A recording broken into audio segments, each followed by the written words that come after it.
દહેજનો કાયદો વેર વાળવા માટે નથી, તેનું ઉત્પીડન રોકો. આ શબ્દો છે આપણા દેશની સુપ્રીમ કોર્ટના. કેમ સુપ્રીમ કોર્ટે આવું કહેવું પડ્યું?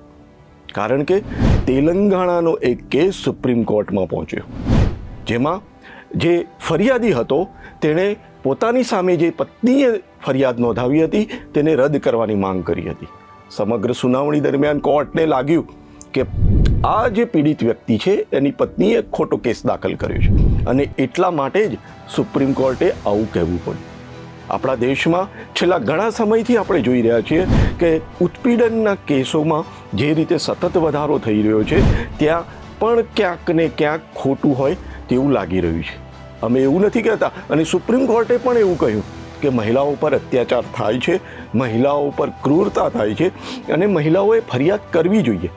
પરંતુ જે રીતે આ કાયદાનો દુરુપયોગ થઈ રહ્યો છે તે ના થવો જોઈએ.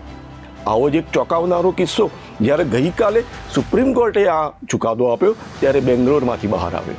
બેંગ્લોરના એક એઆઈ એન્જિનિયરે સ્યુસાઇડ કર્યું. કારણ પત્ની અને તેના પરિવાર દ્વારા સતત એને માનસિક પીડા આપવામાં આવી રહી હતી. પત્નીએ તેની પાસેથી 3 કરોડ રૂપિયાનું ભરણ પોષણ માગ્યું હતું.